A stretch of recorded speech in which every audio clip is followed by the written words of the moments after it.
인사하겠습니다. 마라나타. 네. 작년에 이어서 올해도 마라나타로 인사를 하고 있습니다. 개인적으로는 사랑합니다보다는 좀 나은 것 같습니다. 사랑합니다는 너무 좀 부담스러운 말 같은데 마라나타는 그래도 좀 나은 것 같습니다.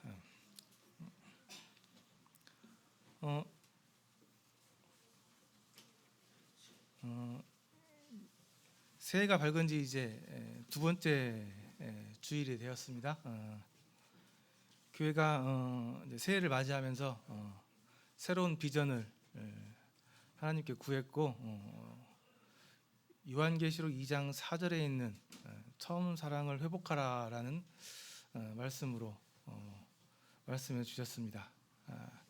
그래서 교회는 매달 정기적으로 이 처음 사랑을 회복하라는 말씀에 대해서 교제하기로 했습니다. 그래서 지난주에도 첫사랑에 대한 회복에 대한 말씀이 전해졌고요. 오늘도 첫사랑의 회복에 대한 말씀이 좀 전해질 것 같습니다. 그리고 돌아오는 토요일 성도 집회 말씀을 통해서도 첫사랑을 회복하라는 이 말씀에 대해서 교회가 교제하게 될 것 같습니다. 그래서 오늘은 이 첫사랑을 회복하라 하는 큰 주제를 가지고 또 성도 집회를 앞두고 또 예습하는 그런 시간이 될 것 같습니다. 작년에 이제 그 내년 비전을 이렇게 정하면서 처음 사랑을 회복하라라고 이렇게 정했는데요. 성도님, 장로님들이 이제 오랫동안 같이 기도하시면서 처음 사랑을 회복하자라는 이런 주제에 대해서 다들 이렇게 동의하셨고요. 여기에 대해서 이제 연초에 성도 집회를 해야 되는데 어떤 분에게 이 말씀을 좀 준비 부탁을 해야 될까 고민을 많이 했는데 쉽지 않았습니다. 그래서 이제 이게 사실 쉬운 주제는 아니거든요. 처음 사랑을 회복하라는 주제가 쉬운 주제는 아니어서 여러 형제님들 이렇게 문의하고 했는데 쉽게 되지 않고 이렇게 정주홍 형제님에게 이렇게 부탁이 되어지고 또 좀 수락이 되었습니다. 다행히 형제님께서 연륜이 좀 계시고 또 하시기 때문에 가능했던 것 같아요. 형제님께서도 이렇게 이 주제의 말씀에 대해서 들으시면서 왜 이렇게 어려운 주제를 줬냐고 말씀하시더라고요. 그래서 그나마 이제 우리 형제님 연륜 되시니까 이제 가능하셨던 것 같아요. 그래서 교회가 올 한 해 처음 사랑을 회복하라라는 이 주제를 가지고 비전을 가지고 나아갑니다. 잠깐 설명을 좀 드리면 주어에 잘 나와 있지만 처음 사랑을 회복해야 되는데 처음 사랑 회복해야 될 처음 사랑에 대해서 세 가지로 좀 분류를 했습니다. 가장 우선적인 것은 하나님에 대한 사랑이죠. 하나님에 대한 사랑. 그 하나님에 대한 사랑을 실천하기 위한 부분으로 예배의 회복에 대해서 이렇게 좀 적었고요. 하나님을 사랑하게 되면 그 하나님의 사랑이 우리에게는 성도 사랑으로 나타나게 됩니다. 그래서 성도의 교제 회복에서 두 번째로 이렇게 정했고요. 하나님을 사랑하고 성도를 사랑하게 되다 보면 이제 자연스럽게 우리 이웃들 아직 하나님을 모르고 있는 이웃들에게 이렇게 또 이렇게 마음이 가는 게 정상적이죠. 그래서 이제 이웃 사랑의 회복, 그러니까 전도의 회복된 부분들을 해서 이렇게 크게 세 부분으로 이렇게 저희가 올 한 해 중점적으로 또 나누고 실천하도록 이렇게 했습니다. 그래서 오늘은 좀 이제 전반적으로 요한계시록 2장 4절에 나와 있는 처음 사랑을 회복하라는 이 말씀에 대해서 좀 교제를 좀 하려고 합니다. 요한계시록 2장 4절에 나와 있는 이 말씀이 에베소 교회에게 전해진 편지입니다. 사도 요한을 통해서 에베소 교회에 하나님께서 보내신 편지입니다. 요한계시록 하면은 뭐 어려운 책으로 알고 계시잖아요. 근데 이제 1장에 거쳐서 2장에는 지금 현재 있는 일, 그러니까 이제 교회를 대표하는 소아시아 지역의 7교회에게 편지하는 내용들이 나와 있고요. 첫 부분 나와 있는 부분이 2장 1절에서 7절까지 나와 있는 부분이 에베소 교회에 보낸 편지였습니다.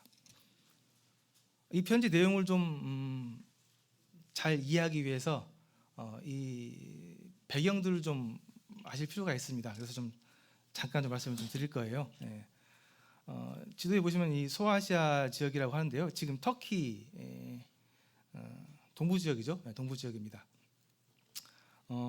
그 지중해 위쪽에 터키가 있잖아요. 예, 북쪽에 그 터키의 동부 지역에 보면은 에베소 교회를 필두로 해서 위쪽에 서문학 교회, 그 위에 버가보 교회, 그다음에 두아디라 교회, 사대 교회, 빌라델비아 교회, 라우디아 교회에서 소아시아 지역을 대표하는 7개 교회가 있습니다. 유명한 교회들이죠. 그래서 이제 말들이 좀 어렵죠. 사대, 빌라델비아, 라우디게아. 그래서 이제 그래도 이제 공부하시려면 외워야 되는데, 그래서 이제 에서보두, 사빌라 해가지고 이렇게 외우기도 합니다. 그래서 이 7개 교회가 있고요. 그 골로새 교회는 이제 그 요한계시록에 나와 편지를 받은 교회는 아니지만 유명한 교회니까요. 그 옆에 이렇게 있습니다. 그래서 요한계시록 2장에 나와 있는 내용들은 이 7개 교회에 보낸 편지들이 쭉 나열되어 있는 내용이고요. 오늘 우리가 볼 내용은 에베소 교회에게 보낸 편지입니다. 그래서 그 각 교회마다 하나님께서 이렇게 편지를 통해서 하신 말씀들이 있습니다. 그래서 에베소 교회는 우리가 잘 알고 계시는 것처럼 처음 사랑을 회복해 버린 교회라고 해서 처음 사랑을 회복해라라고 했고요. 서문학 교회, 버가목 교회, 두아디라 교회 쭉 있습니다. 근데 이 편지들이 있는데요. 이 편지들이 일정한 패턴이 있습니다. 맨 먼저 수신자, 누가 이 편지를 받는 것인가에 대한 수신자가 나와 있고요. 그다음에 발신자가 나와 있습니다. 누가 이 편지를 썼는지, 그리고 대체적으로 칭찬이 나옵니다. 그 교회가 잘하고 있는 부분에 대해서 칭찬을 하고요. 그다음에 칭찬에 이어서 그 교회가 못하고 있는 부분, 책망이 나옵니다. 그리고 이 책망에 대해서 어떻게 처방해야 될 것인가, 그리고 이 처방을 잘 따르지 못하게 될 때 어떠한 일들이 있을 것인가에 대한 경고가 나와 있고요. 또 잘 따랐을 때 주어진 약속. 그래서 이렇게 이런 패턴을 가지고 편지가 다 이렇게 7가지 편지가 쓰여졌습니다.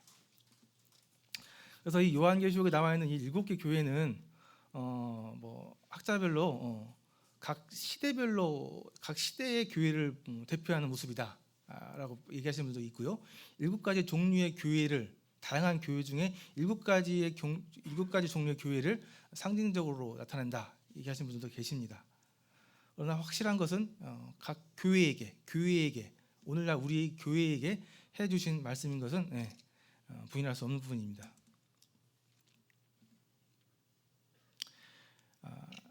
에베소 교회는 에베소에 있었겠죠. 그래서 에베소 아까 보시면 그 지도의 부분이 있는데요. 에베소가 어떤 도시인지 잠깐 좀 말씀을 좀 드리겠습니다. 이런 지역에 있던 교회였다라고 좀 이해하실 필요가 있어서요.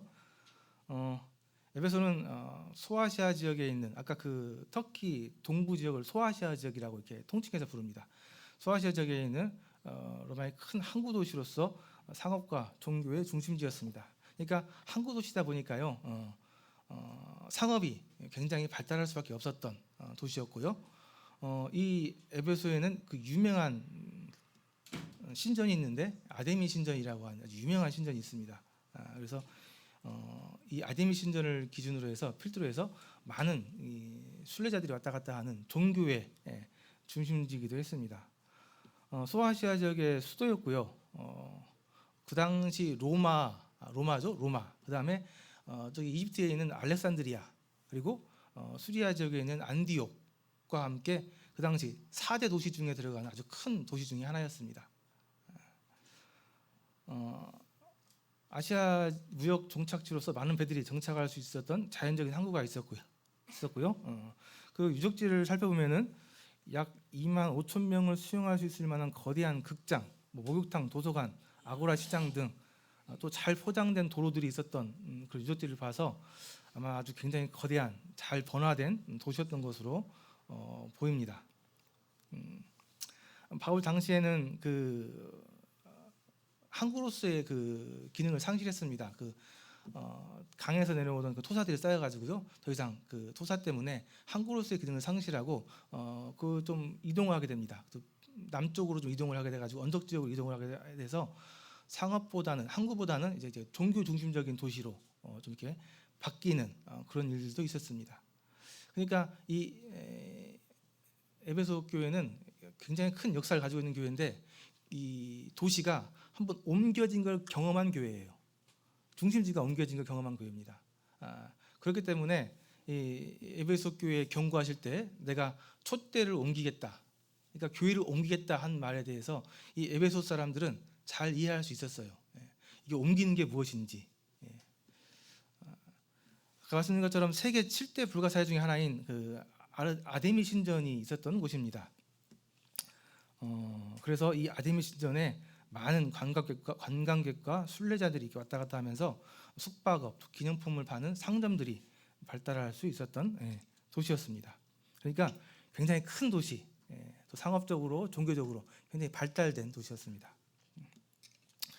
이 도시에 사도 바울 원장님께서 교회를 세우신 건데요. 이 에베소 교회는 바울이 2차 전도 여행 때, 그러니까 2차 전도 여행이 끝나고 돌아오는 그 와중에 에베소에 잠깐 들리게 됩니다. 들려서 이곳에 함께했던 브리스길라와 아굴라 부부를 남겨놓게 되고, 내가 하나님께서 허락하시면 다시 돌아와서 이곳에서 사역을 하겠다 하고 돌아갔다가 3차 전도 여행 때 다시 이곳에 오셔가지고 약 3년 동안 말씀을 가르치시면서 사역했던 곳이 이 에베소 교회입니다.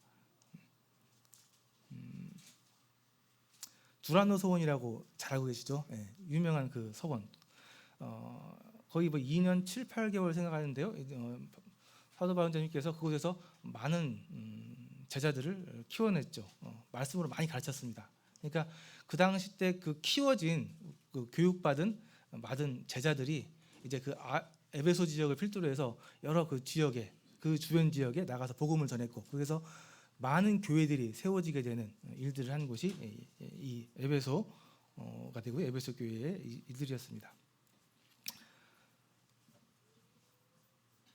사도행전을 보면은 이 에베소 교회를 중심으로 해서 사도 바울이 형제님께서 수많은 기적들을 행하신 것에 대해 얘기하고 있고요. 또 많은 지역 교회를 개척하게 했던 부분들 나오고요.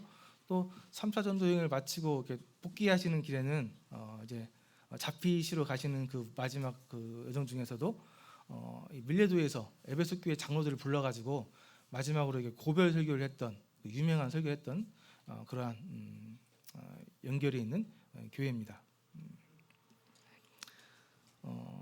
이 에베소에 대해서는 아마 그때 우리 수영 교장님께서 그 사도행전 하시면서 좀 많이 좀 보실 수 있던 것 같은데요. 잠깐 좀 보고 가겠습니다. 이게 그 유명한 그 아데미 신전 복원도입니다. 복원도.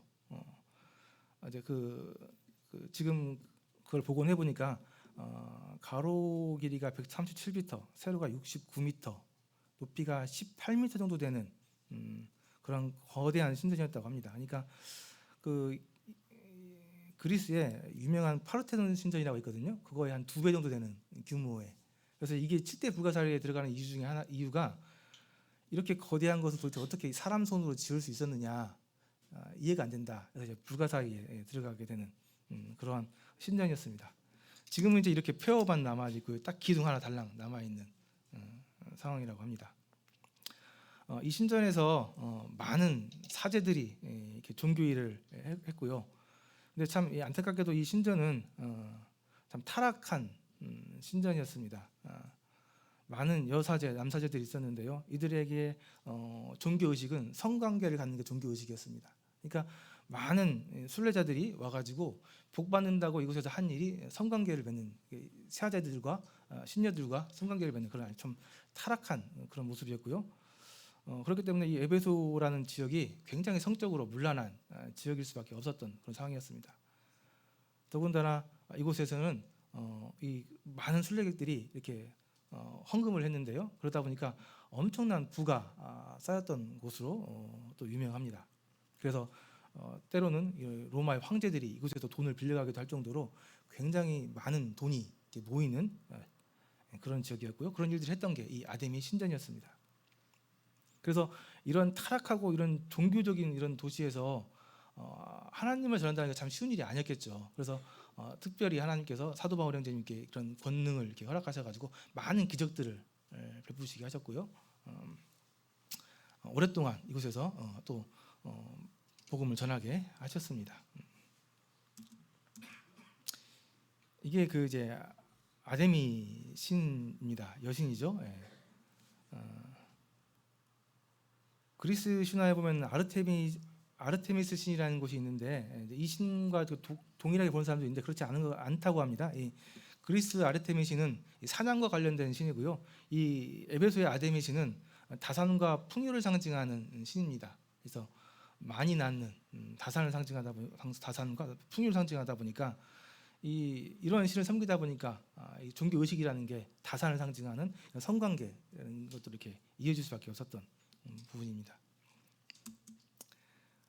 이곳은 이제 극장인데요.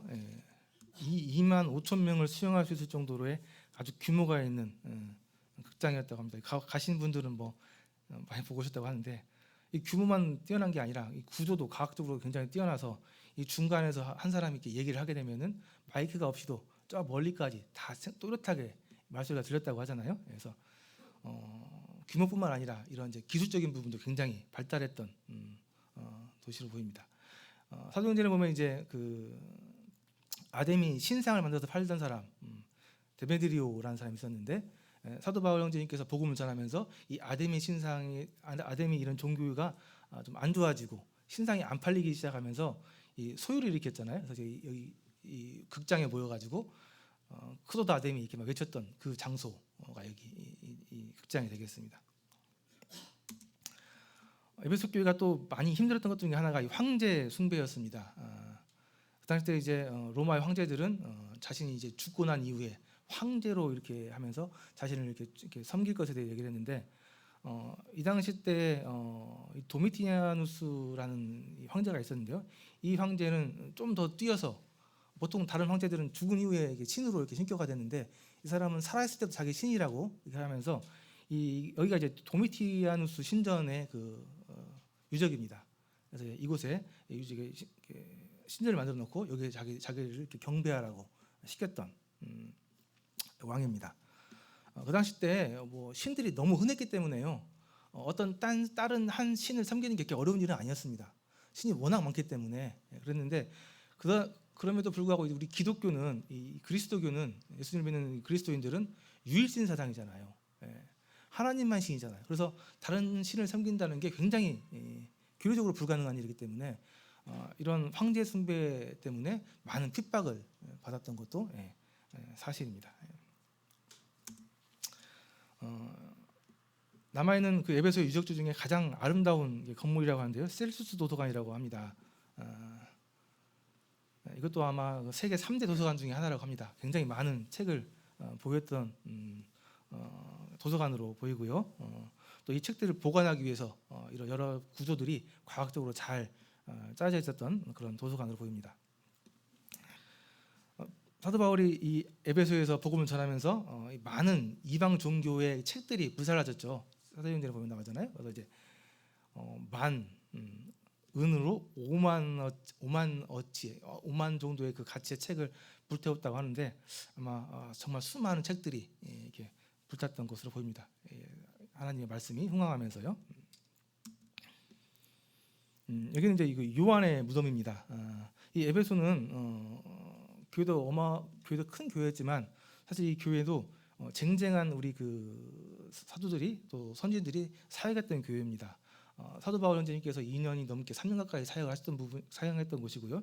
브리스길라와 아굴라가 사역했던 곳이고 또 설교를 잘했던 아볼로도 사역했던 곳입니다. 그리고 그 이후에 사도 바울의 수제자였던 디모데가 오랫동안 사역했던 교회고요. 또 나중에는 사도 요한이 예수님의 어머니 마리아를 모시고 사역했던, 그러니까 굉장히 쟁쟁한 아주 훌륭하신 분들이 사역을 오랫동안 했던 교회가 이 에베소 교회가 되겠습니다. 이 에베소 교회에 예수님께서 편지를 보내신 거죠. 오늘 요한계시록 2장 1절에서 7절까지 나와 있는 말씀입니다.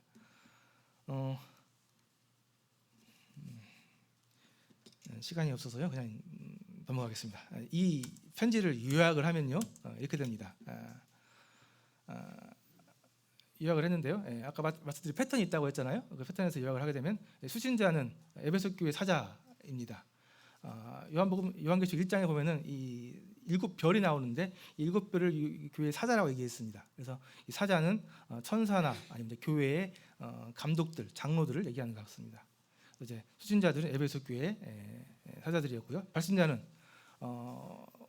말씀에는 오른손에 있는 7별을 붙잡고 7그 촛대 사이를 거니시는 이 누구시겠습니까? 7별은 아까 말씀드린 대로 교회의 그 장로들을 얘기하는 거고 하고요. 7 촛대는 요한계시록 1장에 교회라고 나와 있습니다. 그러니까 오른손, 권능의 오른손으로 7별을 붙잡고 7 교회를 거니시면서 다니시는 분, 우리 교회에 다니시는 분, 예수님을 말씀하고 있죠. 칭찬, 굉장히 많은 칭찬을 했습니다. 좀 더 살펴볼 거고요. 책망했는데요. 딱 한 가지 책망했습니다. 오늘 말씀의 주제가 될 텐데, 처음 사랑을 잃어버렸다.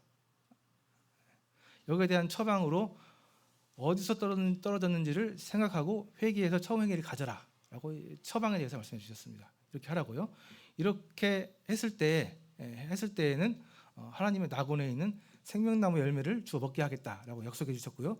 이렇게 하지 않을 때는 어떻게 하겠냐고 하셨냐면은 내 촛대를 그 자리에서 옮기리라라고 말씀하셨습니다. 촛대를 옮긴다는 얘기는 아까 말씀드린 것처럼 촛대는 교회이기 때문에 교회를 옮기겠다는 얘기입니다. 교회는 사라지지 않고요, 옮겨집니다. 그래서 지금 소아시아 지역에 있는 수많은 교회들이 지금 다 옮겨졌습니다. 좀 보도록 하겠습니다. 수신자, 아까 말씀드린 것처럼 7별, 7교회 사자, 그러니까 이제 7교회 중에 에베소 교회에게 편지를 쓴 겁니다.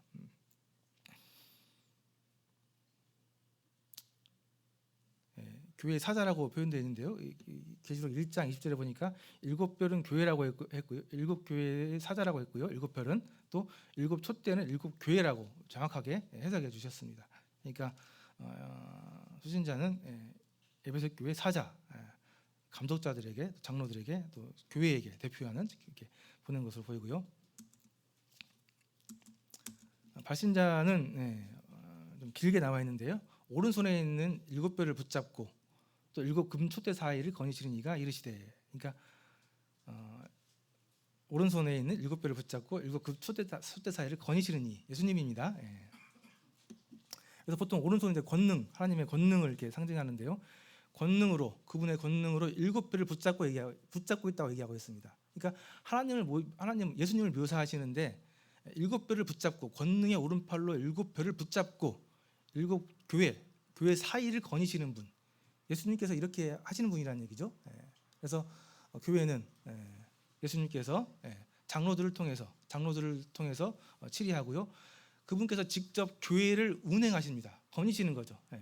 지금 이 자리에도 예수님께서 왔다 갔다 하시면서 거니시면서 교회를 살피시는 거죠. 발신자, 편지를 쓰신 분은 예수님에 대해서 이렇게 소개하고 있습니다. 이 예수님께서 이제 편지를 통해서 칭찬을 하십니다. 에베소 교회를 칭찬하십니다. 많은 내용을 칭찬하셨는데요. 칭찬을 보면 정말 대단합니다. 먼저 에베소 교회의 행위와 수고와 인내를 알고 있다고 하셨습니다. 에베소 교회가 많은 일을 했다는 얘기죠. 또 많은 수고를 하고요, 많은 인내를 했다는 겁니다. 또 악한 자들 용납하지 않았대요. 교회에 있는 악한 자들을 내버려두지 않고 용납하지 않고 다 쫓아냈다는 얘기죠.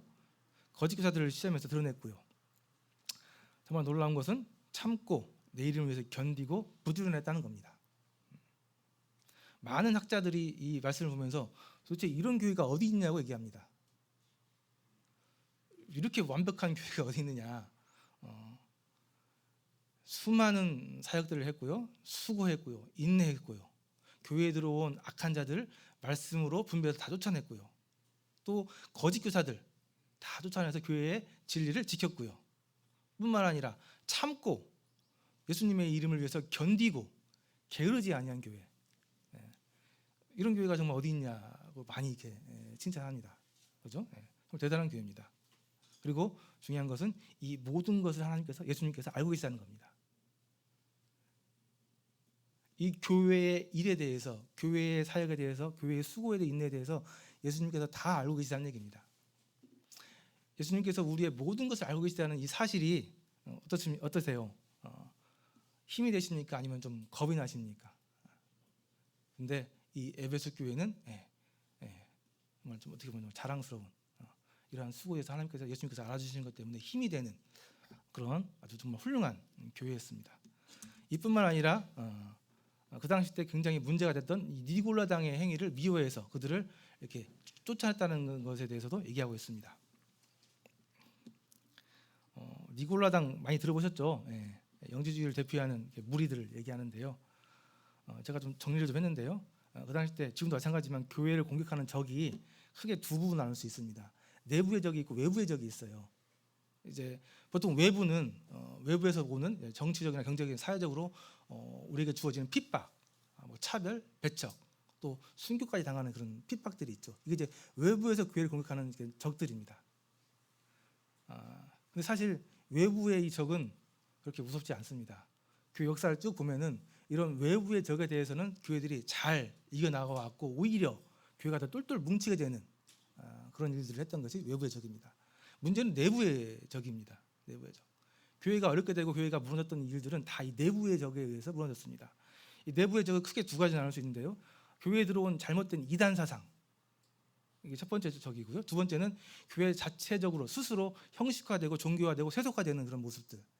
이런 모습들이 내부적으로 교회를 망치게 하는 그런 일들도 일어났습니다. 이 에베소라는 도시는 교통의 중심지고 또 많은 사람들이 모이고 또 종교적으로 많은 이런 이방 종교들이 있다 보니까 이 교회 안에 유일신을 섬기는 이 교회에 많은 이단 사상들이 들어올 수 있는 위험이 있었습니다. 이단 사상 중에도 대표적으로 두 가지를 나눌 수 있는데요. 영지주의, 유대주의. 그 당시 교회를 어렵게 했던 이 이단 사상들입니다. 영지주의는 사람의 육체는 중요하지 않고 영만 중요하다. 영만 중요한 거다. 그래서 육체는 아무것도 상관이 없고 영만 이렇게 거룩하게 유지하면 된다라는 그런 사상이었습니다. 참 잘못된 사상이죠. 그래서 그러다 보니까 이 육체는 죄를 지어도 괜찮아. 육체는 뭐 음행을 해도 괜찮아. 하면서 아주 극단적으로 이렇게 쾌락주의에 빠지는 무리들이 있었고요. 영은 정말 깨끗해야 돼. 영을 경건하게 유지해야 돼. 그래서 영을 지키기 위해서 산에 들어가서 돌을 닦고 수도원에 들어가는 이게 경건주의로 빠지는 경우들이 있었고요. 이 영지주의는 예수님의 성육신을 부인합니다. 이 예수님까지 하나님같이 거룩하신 분이 어떻게 육을 입을 수 있느냐. 그래서 예수님의 그 성육신을 부인해요. 그러다 보니까 기독교의 아주 중요한 교리들을 많이 이렇게 침범하게 되는 거죠. 그래서 이 영지주의가 많이 교회를 어렵게 했고요. 또 하나 이제 유대주의입니다. 이스라엘에서 온 유대인들이 전했던 소식인데요. 구원을 받는데 구원을 그냥 믿음으로 받는 건 아니야. 거기에다가 율법을 지켜야지 구원받을 수 있는 거야. 그래야 구원이 완성되는 거야. 하면서 이 믿음으로만 구원받는 완전한 이 구원의 원리에 율법을 가미시켜가지고 짬뽕을 시킨 율법주의자들이 있었습니다. 이 두 가지의 이 사상들이 이단 사상들이 교회를 교리적으로 굉장히 어렵게 했었습니다. 그래서 그럼에도 불구하고 이 에베소 교회는 이러한 내부적인 이단 사상으로부터 공격에서도 굉장히 잘 교리를 잘 지켰다는 겁니다. 굉장히 정말 훌륭한 완벽한 교회였죠. 정말 어려운 그런 상황에서도 이렇게 했으니까요. 이렇게 칭찬을 많이 받는 교회였고요. 이제 그리고 책망, 우리가 좀 이제 봐야 될 부분이 책망이죠. 그 수많은 잘하는 칭찬을 받은 교회가 딱 한 가지 책망을 받았습니다. 잘 아시는 것처럼 책망할 것이 있는데 그것이 너희가 처음 사랑을 버렸다는 겁니다. 그 잘하던 교회가 그 수많은 칭찬받는 교회가 딱 한 가지 책망을 받았는데 그 책망이 처음 사랑을 버렸다는 겁니다. 처음에 이제 이 말씀을 보게 될 때 좀 이해가 되지 않죠. 처음 사랑이 그렇게 중요한가? 이렇게 잘한 교회에 이 처음 사랑을 좀 버렸다고 해서 이렇게 책망받을 일이니까 그러면 이건 그냥 이렇게 잘하고 있으니까 이것도 좀 잘해라 그런 내용인가? 생각해봤더니 그것도 아니에요. 이 처음 사랑을 버렸기 때문에 너희에게 이걸 다시 회복하지 않으면은 촛대를 옮긴대요. 그 얘기는 이 죄가 이 처음 사랑을 버렸다는 죄가 교회를 망하게 하는 죄라는 거예요. 망하게 할 정도로 큰 죄라는 겁니다. 그러니까 이 첫사랑을 잃어버린 이 죄가 이 책망이 교회를 망하게 할 정도로 굉장히 무거운 중한 죄라는 겁니다. 이 첫사랑을 버렸다는 이 책망이 예배숙교의 모든 그 수많은 칭찬들을 부끄럽게 무색하게 만드는 죄라는 겁니다. 그리고 이 죄가 교회를 옮기게, 교회를 망하게 할 정도로 아주 중요한 죄라는 겁니다. 왜 그럴까요? 왜 이렇게 첫사랑을 버렸다는 이 책망이 무거운 책망이 될까요? 그 부분을 좀 나누려고 합니다. 고린도전서 13장에 나와 있는 말씀입니다. 잘 아시는 것처럼요. 사랑장에 나와 있는 내용인데요. 사람의 방언과 천사의 말을 할지라도 사랑이 없으면 소리나는 구리와 울리는 꽹과리가 된다. 사람의 방언, 천사의 말을 할지라도 그 안에 사랑이 없으면 소리나는 구리, 울리는 꽹과리가 된다. 예언하는 능력이 있고 모든 비밀과 모든 지식을 알고 또 산을 옮길 만한 모든 믿음이 있을지라도 사랑이 없으면 내가 아무것도 아니다. 내가 내게 있는 모든 것으로 구제하고 내 몸을 불사르게 내어줄지라도 순교할지라도 사랑이 없으면 내게 아무 유익이 없다. 사랑이 없으면 아무 유익이 없다는 겁니다. 왜 그럴까요? 사랑은 그리스도인의 힘의 원천이기 때문입니다. 그리스도인이 하는 모든 일의 근본은 바닥은 사랑에서부터 출발하는 겁니다.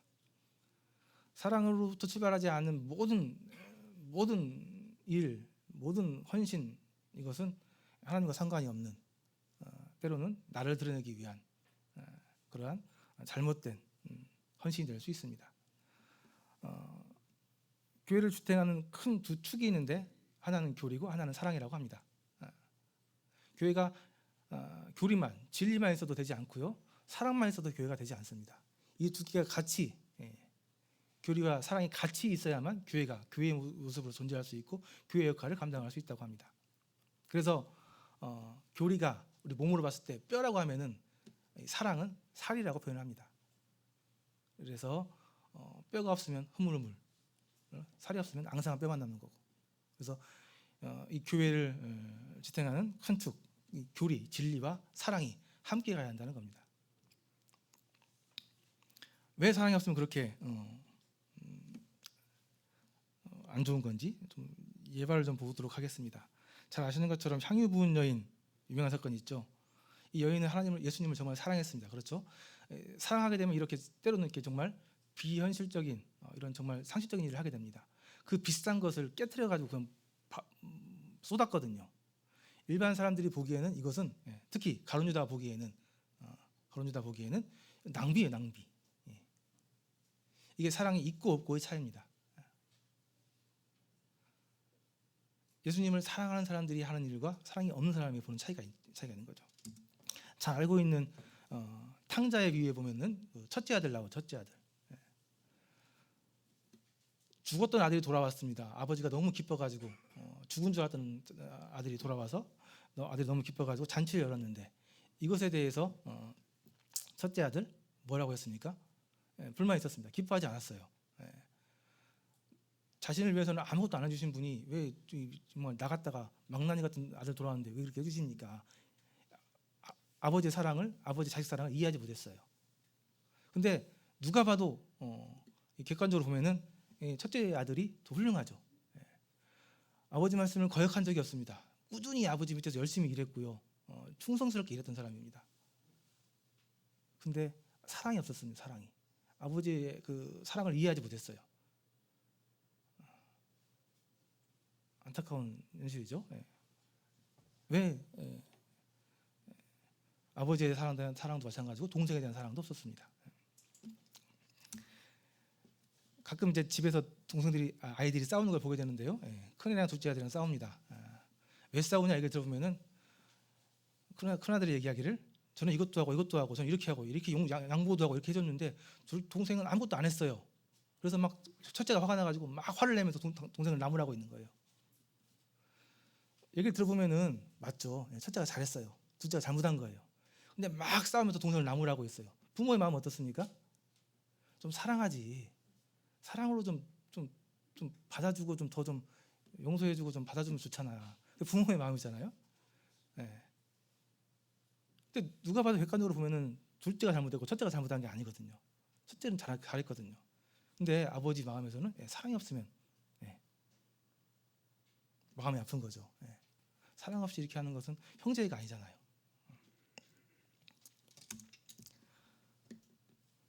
예수님에게 정말 대놓고 욕 먹었던 사람들이 있습니다. 예수님 이렇게 신랄하게 욕했던 사람이 없는데 이 예수님께서 정말 독사의 자식들이라고 욕했던 사람들이 있습니다. 바리새인들이죠. 왜 이 사람들이 이렇게 욕을 먹었는지 한번 생각해 보신 적 있으십니까? 바리새인들 여러분들이 그분들 삶을 잘 보시면요, 저절로 고개가 숙여집니다. 이렇게 정말 대단한 분들이 없어요. 정말 훌륭하신 분들입니다. 이런 삶이나 그들의 행위로는 완벽한 사람들입니다. 뭐 하나 흠잡을 게 없어요. 이들이 중요하게 여겼던 성전과 율법, 성전 율례와 율법을 지키는 부분에 있어서는 그 누구도 따라갈 수 없는 완벽한 사람들이었습니다. 그런데 이 사람들이 사랑이 없었습니다. 자신들이 이렇게 율법을 철저하게 지키면서 율법을 지키지 못한 사람들을 그렇게 정죄했어요.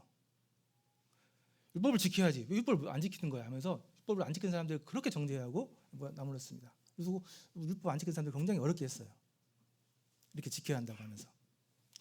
객관적으로 놓고 보면 맞죠. 그 사람들이 맞잖아요. 잘 지켰으니까, 잘했으니까. 그러나 그들은 그 사랑 없는 그들의 행위가 자꾸 변질돼서 결국은 하나님과 상관없이 자신들의 의로움을 드러내고 자신의 기득권을 지키기 위한 아주 나쁜 방향으로, 아주 안 좋은 방향으로 이렇게 결국 타락하게 됩니다. 그래서 예수님께서 그렇게 요구했던 이들을 독사 자식들이라고 그렇게 나무라고 했던 사람들입니다. 그러니까 교회 안에 사랑이 없으면은 어떤 일이 벌어지는지, 어떻게 되는지 우리가 좀 말씀들을 통해서, 사건을 통해서 좀 이해할 수 있겠죠. 교회를 예수님의 신부라고 표현합니다. 예수님께서 우리가 결혼하셨고요. 이제 예수님께서 우리의 거처를 마련하기 위해서 가셨습니다. 그죠? 금방 다시 돌아오시겠다고 약속하셔서 가셨습니다. 그죠? 그동안 우리는 이제 예수님을 기다리는 기간이죠. 그 예수님을 기다리는 기간 동안에 이 신부가 신랑에 대한 사랑을 잊어버렸다. 이게 얼마나 심각한 일인지 이해 가십니까? 아무리 신부가 요리 연습을 잘하고 또 뭐 생활 신부 수업을 잘 받아가지고 훌륭한 신부가 돼 있다 할지라도 신랑에 대한 사랑이 없어졌다. 신랑에 대한 사랑이 변했다. 이건 정말 심각한, 굉장히 큰 문제 아니겠습니까? 그래서 참 어떻게 보면 에베소 교회에 보낸 편지에서 처음 사랑을 잊어버렸다고 책망하신 그 편지의 내용이 참 어떻게 보면 너무한 게 아닌가? 그런 생각이 들 수 있지만은 그 내용을 잘 살펴보면은 정말 심각한, 아주 근본적인 잘못, 큰 죄를 교회가 지고 있다는 부분을 생각할 수 있습니다.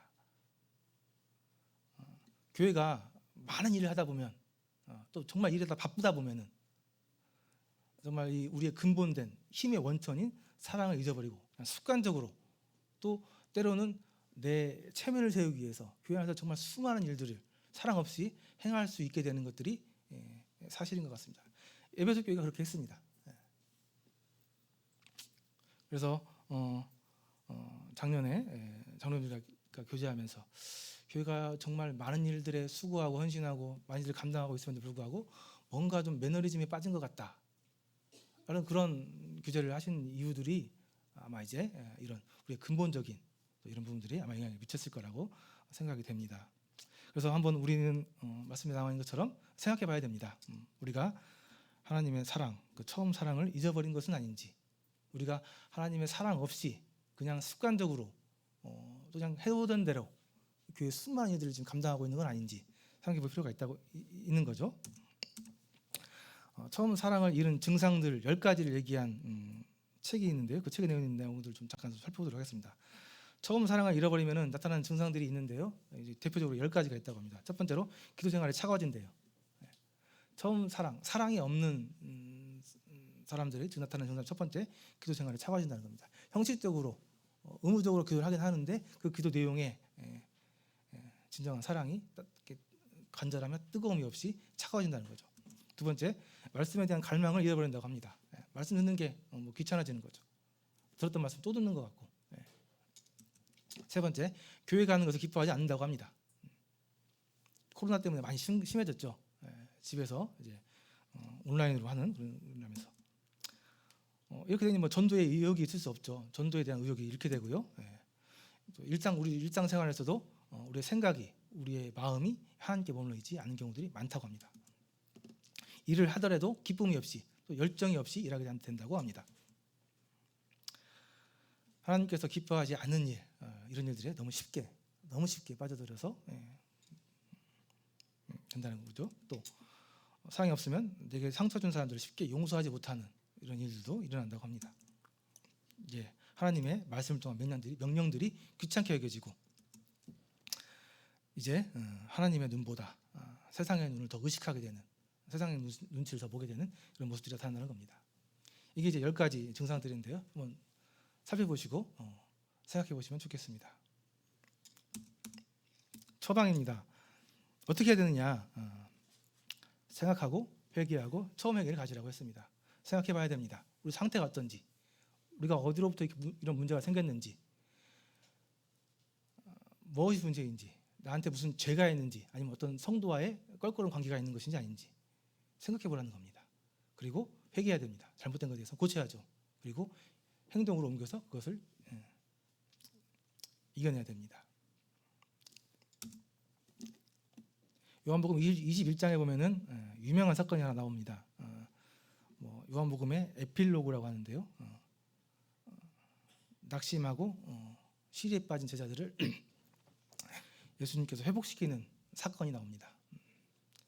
예수님께서 부활하신 이후에 자신들을 다 버리고 도망간 제자들과 약속한 게 있었는데, 내가 부활하게 되면은 갈릴리 해변가에서 만나자. 갈릴리 해변가에서. 왜 굳이 갈릴리 해변가에서 만나자고 했겠습니까? 유대 지역에서 부활이 일어났는데 굳이 갈릴리 지역에서 만나자고 했어요. 이 갈릴리 지역은 예수님과 제자들이 처음 만나서 그들의 관계가 처음 시작된 장소입니다. 예수님께서는 처음 시작된 장소로에서 그들을 만나서 그들을 회복시키기를 원하셨습니다. 그래서 예수님을 배반했던 제자들이 다 시리에 빠지고 낭망해서 내가 무슨 예수님을 따라다니는 제자가 될 수 있느냐, 내가 무슨 사람 낳는 어부가 되겠느냐, 원래 하던 일이나 하자, 원래 내가 물고기 잡는 사람이었잖아, 물고기나 잡아야지 내 주제에 하고 다 갈릴리에 데려와서 물고기 잡고 있을 때 예수님께서 나타나셔가지고 불러서 그들을 먹이시면서 하셨던 말씀이 다른 거 다 아니고 네가 나를 다 사랑하느냐, 그거 물어보셨습니다. 그죠? 3번 물어보셨어요. 네가 나 사랑하느냐? 예수님께서 여자들이 당신을 사랑하신 것과 또 그들이 예수님을 사랑하신 것에 대한 그런 말씀을 회복시켜 주셨습니다. 사랑으로. 그래서 사랑을 회복시켜 주셨습니다. 생각해 보시고요. 우리의 사랑이 시작된 장소로 가셔서 하나님, 예수님을 만나서 우리의 사랑을 회복시켜야 됩니다. 불순종에 대한 경고도 나와 있습니다. 아까 말씀드린 것처럼 이렇게 회개하지 않게 되면 첫째로 옮겨버리겠다, 교회를 옮기겠다는 얘기죠. 그래서 실제로 에베소 교회뿐만 아니라 그 소아시아 지역에 있는 그 교회들은 지금은 다 옮겨졌습니다. 지금은 폐허만 남아 있는 상황이 되어버렸죠. 엄중한 경고입니다. 우리 교회에게 해주시는, 우리가 첫사랑을 회복하지 않게 되면은 우리의 교회 옮기겠다고 말씀하신 겁니다. 교회가 사랑을 잃으면 존재 가치가 없는 거예요. 교회가 사랑이 없으면 이곳에서 할 일이 뭐가 있습니까? 이기는 자에 대한 약속도 해주셨습니다. 귀 있는 자는 성령이 교회에게 하시는 말씀을 들을지어다.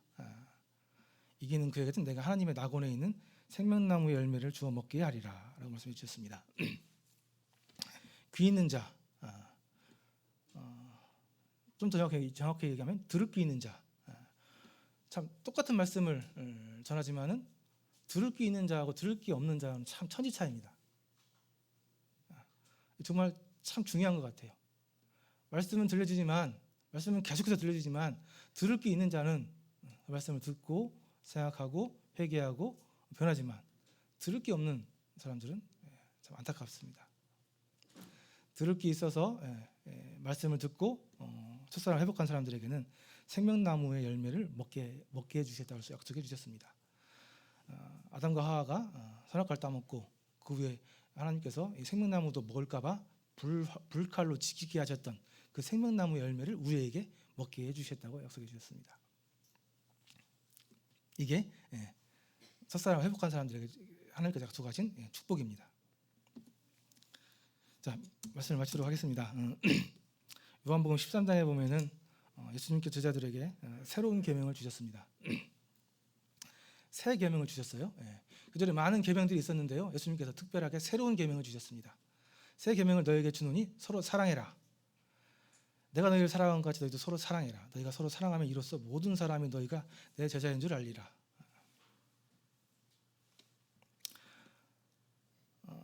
새로운 계명을 주셨는데 그 계명은 뭘 지키고 뭘 하고 뭘 이렇게 중요하게 하고 하는 게 아니고요. 사랑하는 거였습니다. 사랑하는 것. 서로 사랑하는 것. 근데 내가 너희를 사랑한 것처럼 너희도 서로 사랑하는 거였습니다. 중요한 것은 예수님께서 우리를 사랑했다는 겁니다. 이게 하나님 사랑이죠. 그게 우선이죠. 하나님 우리를 사랑하셨고 그렇기 때문에 너희도 서로 사랑해라. 하나님의 사랑을 깨닫고 너희가 서로 사랑하게 되면은 세상에 많은 사람들이 너희들이 내 제자, 예수님의 제자인 것을 알게 된다. 이게 전도죠. 이게 전도하는 겁니다.